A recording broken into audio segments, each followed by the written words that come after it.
வீட்டுக்கு வெளியில் வந்து உட்காந்துருக்காங்க. எல்லாருமே வீட்டை க்ளீன் பண்ணிட்டு அப்படிங்கிறதுக்காக. அப்போ நிலாவுக்கு ஒரு ஃபோன் வருது. எடுத்து பார்த்தா நிலாவோட அம்மா அப்பா தான் கால் பண்ணுறாங்க. அப்பா கேட்குறாங்க, என்னடா நிலா நல்லா இருக்கியா அப்படிங்கிறாங்க. அப்பா நல்லா இருக்கேன்ப்பா அப்படிங்கிறாங்க. சரி மாப்பிள்ளை வீட்டில் எல்லோரும் நல்லா இருக்காங்களா அப்படிங்கோ. எல்லோரும் நல்லா இருக்கேன்ப்பா. அங்கே அம்மா அண்ணன் அண்ணி பாப்போ எல்லோரும் நல்லா இருக்கீங்களா அப்படின்னு சொல்லி நிலா நல்லா விசாரிக்கிறப்போ, கொண்டாங்க நான் பேசுகிறேன் அப்படின்னு சொல்லிட்டு தேனு வாங்குறாங்க. தேனு வாங்கி, என்னடி நிலா நல்லா இருக்கியா அப்படிங்க. நல்லா இருக்கேம்மா அப்படிங்கிறாங்க. ஏண்டி அந்த வீடு உனக்கு செட் ஆகிக்கிச்சா அப்படிங்கிறாங்க. அதெல்லாம் ஒன்றும் பிரச்சனை இல்லைம்மா, நான் ரொம்ப நாள் இந்த வீட்டில் தானே இருக்கேன் அப்படிங்கிறாங்க. இல்லை நிலா, அம்மாவுக்கு அப்பப்போ உன்னை நினச்சா கஷ்டமாக இருக்குது. இந்த வீட்டில் எவ்வளோ சுதந்திரமாக எவ்வளோ சொகுசாக வாழ்ந்த பிள்ளை அங்கே போய் என்ன பண்ணுறியோன்னு அப்படிங்கிறாங்க. அப்போ நிலா தான் குடியிருக்கிற இப்போ வீட்டை திருப்பி ஒரு தடவை பார்த்துட்டு, அம்மா அதெல்லாம் ஒன்றும் பிரச்சனை இல்லைம்மா, எல்லாமே சூப்பராக இருக்குது அப்படின்னு சொல்லிடுறாங்க. சரி சரி பாரு அப்படின்னு சொல்லிட்டு, அடிக்கடி ஃபோன் பண்ணுடி, என்ன ஃபோனே பண்ண மாட்டேங்கிற அப்படின்னு சொல்லிட்டு தேனு பேசிட்டு கட் பண்ணிடுறாங்க. அப்போது பல்லவன், அண்ணி அண்ணி அப்படின்னு சொல்லிட்டு வர்றான். சொல்லு பல்லவா, இங்கே பின்னாடி உட்காந்துருக்கேன் அப்படிங்கிறாங்க நிலா. அண்ணி இங்கே வந்து உங்கள் ரூம் வந்து க்ளீன் பண்ணியாச்சு அண்ணி, ரூமுக்கு போகிறதுனா போய்க்கங்க அப்படிங்கிறாங்க. இல்லைடா எல்லாமே க்ளீன் பண்ணிட்டு ஒரு மாதிரி ஸ்மெல்லு பயங்கரமாக வருதுடா, எல்லாமே க்ளீன் பண்ணால் தான் ஸ்மெல்லும் வீட்டுக்குள்ளே வராது, நான் கொஞ்ச நேரம் இங்கேயே உட்காந்துக்கிறேனே அப்படின்னு சொல்லிட்டு நிலா உட்காந்துக்கிறாங்க. அப்போது பல்லவன் வந்துட்டு, அண்ணி சரி உங்கள் கூட துணைக்கு நான் உட்காரட்டுமா அப்படிங்கிறாங்க. இல்லை பல்லவா நீ போய் ஹெல்ப் பண்ணு, பாவம் அவங்களுக்கு எல்லாத்துக்குமே சிரமமாக இருக்கும்ல, ஆளுக்கு ஒரு வேலையை செய்யலாம் அப்படிங்கவும். சரிங்க நின்ட்டு போயிடுறான்.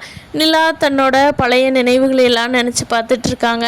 அவங்க வீட்டில் ஒரு அழுக்கு கூட படாமல் எப்படி இருந்தாங்க அப்படிங்கிறதெல்லாம் யோசிச்சுட்டு, இந்த அங்கிள் எப்படி நாரடிச்சிருக்காரு பாரு, வீடுன்னு கூட ஒரு யோசனையே இல்லாமல், இதுக்கு இவர் ஏதாவது பண்ணி ரெடி பண்ணணும். இந்த அங்கிள் வந்து இப்படியே விட்டுட்டு இருந்தோம்னா சரி வராது, இவர் என்ன பண்ணலாம் அப்படின்னு சொல்லி நிலா ஒரு யோசனை பண்ணிகிட்டே இருக்காங்க. அப்போது சோழன் வர்றாரு. நிலா எல்லா வீட்டையும் க்ளீன் பண்ணியாச்சு, வினா பாத்திரமெல்லாம் கழுவியாச்சு, வீடெல்லாம் மாப் போட்டாச்சு, பாரு ஸ்மெல்லே நல்லா ஸ்மெல் வருது, இப்போது நீ ரூம் போய் கொஞ்சம் ரெஸ்ட் எடுக்கிறதுனா எடு நிலா அப்படின்னு சொல்லவும்.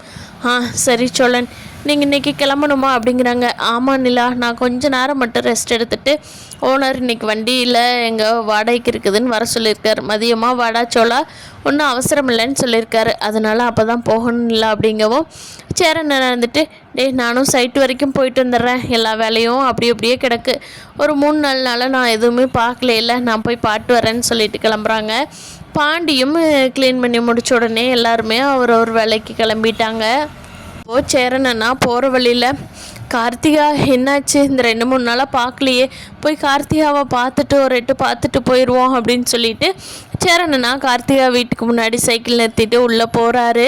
அப்போது கார்த்திகா அவங்க அம்மா எல்லாருமே ஒரு மூலையில் அழுகிற மாதிரியே உட்காந்துருக்காங்க. என்னப்பா கார்த்திகா என்னாச்சு அப்படிங்கிறாங்க. அப்போது கார்த்திகா ஏறி எந்திரிச்சு ஓடி வந்து சேரனனாவை கட்டி பிடிச்சிட்டு அழுகிறாங்க. என்னம்மா என்னாச்சு அப்படிங்க. மாமா எங்கள் நகையெல்லாம் எதுவுமே கொடுக்க மாட்டேங்கிறாங்க மாமா, நாளைக்கு தான் ஃபைனல் இயரிங்ஸ் கோர்ட்டில், அப்போது என் நகை இல்லைனாலும் நான் கையெழுத்து போட்டேன்னா அவங்ககிட்டருந்து டிவோர்ஸ் ஆகுது ஆகுமாம்மா, இன்னும் நகை கேட்டுட்டு இருந்தோம்னா அவள் இன்னும் ரொம்ப நாள் இழுத்துட்ருப்பா. அம்மா என்னங்கிறாங்க, நீ நகையே வேண்டாண்டி, அவனை தொலைச்சி முழுகிட்டு வந்துரு அப்படின்னு சொல்லி சொல்கிறாங்க மாமா. எவ்வளோ கஷ்டப்பட்டு அப்பா சோறு தண்ணி கூட இல்லாமல் வெளிநாட்டில் போய் சம்பாரிச்சது மாமா, எப்படி மாமா அதை விட்டுட்டு வர முடியும் அப்படின்னு சொல்லி நிலா சொல்லவும், சேரன் இருந்துட்டு, விடு கார்த்திகா அதை பார்த்துக்கலாம், நகையை பற்றி யோசிச்சுட்டு இருந்து உன் லைஃப்பை பார்க்கணுமில்ல, நீ பேசாமல் அத்தை சொல்கிறதையே கேளு, காசு என்னம்மா காசு எப்போ வேணாலும் சம்பாரிச்சிக்கலாம், மனுஷனுக்கு நிம்மதி தானே முக்கியம் அப்படின்னு சொல்லி சேரனா சொல்லவும். சரி மாமா, டீப்பு இது குடிக்கிறீங்களா போடட்டுமா அப்படிங்கிறாங்க. இல்லைம்மா அதெல்லாம் ஒன்றும் வேண்டாம் அப்படின்னு சொல்கிறாங்க. கார்த்திகாவோட அம்மா வந்துட்டு, ஏப்பா சேரா உட்காரு அப்படிங்கிறாங்க. இல்லாத பரவாயில்ல நீங்கள் பாருங்கள் நான் போயிட்டு வர்றேன் அப்படின்னு சொல்லிட்டு ஒரு மாதிரி அந்த சூழ்நிலைக்கு அவர்னால என்ன பேசுகிறதுனே தெரியாமல் சேரன் கிளம்பி வெளியே வந்துட்டார். அப்போது கார்த்திகாவோட அம்மா சொல்கிறாங்க கார்த்திகாட்டா, இப்படி ஒரு தங்கமான பையனை நீ கட்டிக்கிறேன்னு சொன்னேடி.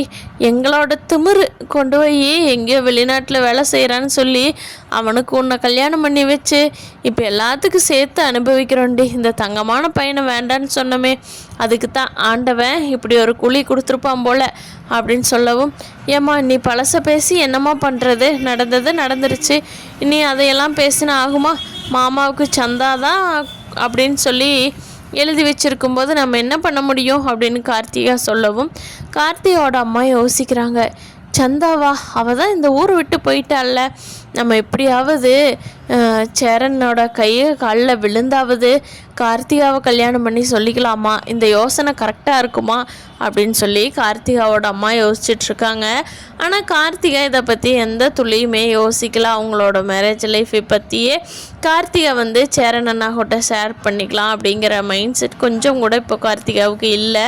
சேரன் அண்ணா போகிறப்போலாம் கார்த்திகாவோட ஞாபகமாகவே தான் சைட்டுக்கு போகிறாரு. அங்கே அனீஷ் பார்த்துட்டு, பையா நல்லா இருக்கீங்களா, டூர்லாம் போயிட்டு வந்துட்டிங்களா, சந்தா சொல்லிச்சு ஃபோனில், எல்லாமே ரொம்ப ரொம்ப அழகழகான பிளேஸ் எல்லாம் இருக்காமல்ல, நாளைக்கு கல்யாணம் முடித்ததும் என்னை அங்கே தான் கூட்டிகிட்டு போகிறேன்னு சொல்லியிருக்காருன்னுல சந்தா சொல்லிச்சு பையா அப்படிங்கிறாங்க அனீஷ் பையா. அப்போது சேரன் இருந்துக்கிட்டு, ஆமாம் அனீஷு ரொம்ப அழகான இடம், சோழன் செலக்ட் பண்ணி கூட்டிகிட்டு போனால் சூப்பராக இருந்தது அனீஷு அப்படின்னு சொல்லி அங்கே நடந்தது போனது எல்லாமே சேரன் சொல்லிகிட்ருக்காரு. அப்புறம் இங்கே வேலை எல்லாமே முடிச்சுட்டு நடேசன் நைட் ஆகும்போது வீட்டுக்கு வர்றாரு. நடேசனை பார்த்த நிலா அப்படியே பயங்கர கோவமாக முகம்லாம் செவக்குது. அதை பார்த்த நடேசன், ஏம்மா என்னை மன்னிச்சிருமா, நான் ஒன்றுமே பண்ணலம்மா, தெரியாமல் கொஞ்சமாக குடிக்கலான்னு ஆரம்பித்தோம்மா, கொஞ்சம் அதிகமாக போய் வீடு அப்படி ஆனது தப்பு தாம்மா, என்னை மன்னிச்சுக்கோ அப்படிங்கிறாங்க. அங்கிள் என்கிட்ட எதுவுமே பேசாதீங்க, தயவு செஞ்சு உங்கள் பாட்டுக்கு போய் சாப்பிட்றீங்களா, சாப்பிட்டு போங்க அப்படிங்கிறாங்க. என்னம்மா இப்படி பேசாமல் இருந்த இந்த அங்கிளுக்கு கஷ்டமாக இருக்காதா, உன்னை என் பொண்ணு மாதிரி பார்த்துக்கிற, நீ என்னை இப்படி சொல்லலாமா அப்படிங்கும், அது ஃப்ரெண்ட்ஸில் கூட்டிகிட்டு கூத்தடிக்கிறதுக்கு முன்னாடி யோசிச்சிருக்கணும் அப்படின்னு சொல்லி பல்லவன் சொல்கிறா. டே பல்லவா நீ அமைதியாரு அப்படின்னு சொல்லிட்டு கோச்சுக்கிட்ட மாதிரியே ஆக்ஷன் பண்ணிவிட்டு ரூம்குள்ளே போயிடறாங்க. இங்கே வானதியை கொண்டு போய் நைட்டு ட்ராப் பண்ணுறதுக்கு பாண்டி போகிறாங்க. அப்போது வானதியோட வீட்டில், தம்பி வாங்க தம்பி உட்காருங்க, காஃபி கொண்டுட்டு வரட்டுமா அப்படின்னு சொல்கிறாங்க. வானதி இருந்துட்டு அப்படிங்கிறாங்க பாண்டியை பார்த்து. இல்லை அதெல்லாம் ஒன்றும் வேண்டாம் அப்படிங்கிறாங்க. இல்லை தம்பி, இப்போது வானதி எவ்வளோ பொறுப்பாயிட்டா தெரியுமா, பயங்கரமாக காலையில் நேரமே எந்திரிச்சிட்றா, குளிச்சு எல்லாமே ரெடி ஆகிட்டு என்ன சாப்பாடு ரெடி பண்ணலையா, என்ன தான் பண்ணிகிட்ருக்க அப்படின்னு சொல்லி என்ன திட்டிகிட்ருக்கான். இந்த அளவுக்கு வானதி ரெடி ஆகிட்டான்னா எல்லாம் நீ கொடுத்த ஐடியா தான்ப்பா தம்பி. சீக்கிரமாக கிளம்பி மெடிக்கல் ஷாப் போயிடுறா, போகும்போது சாப்பாட்டையும் கையோடு எடுத்துக்கிட்டு போயிடுறா, வெளியிலலாம் சாப்பிட்டா உடம்புக்கு ஒத்துக்காதுன்னு சொல்லி இப்போ அப்படியே பயங்கர குடும்ப பொண்ணாகவே மாறிட்டா தம்பி, இதுக்கெல்லாம் உனக்கு தான் நன்றி சொல்லணும்ப்பா அப்படிங்கிறாங்க. சேச்சே அப்படிலாம் ஒன்றும் இல்லைங்க, வானதிகிட்ட எட்கையிலேயே அந்த குணம் இருக்குது, அதை கொஞ்சம் பட்டி டிங்கரிங் பார்த்து விட்டோம் அவ்வளோதான் அப்படிங்க. எது எப்படியோ என் பிள்ளையோட வாழ்க்கை நீ நல்லா இருக்குங்கிற நம்பிக்கை எனக்கு வந்துருச்சு அப்படிங்கிறாங்க அவங்க அம்மா. பார்க்கலாம் ஃப்ரெண்ட்ஸ், ஐநார் துணை வீட்டில் அடுத்தடுத்து என்ன நடக்க போகுது அப்படின்னு. நம்ம வீடியோவை பிடிச்சிருந்தா லைக் பண்ணிவிட்டு நீங்கள் என்ன நினைக்கிறீங்கன்னு கீழே கமெண்ட் பண்ணுங்கள். தேங்க்யூ.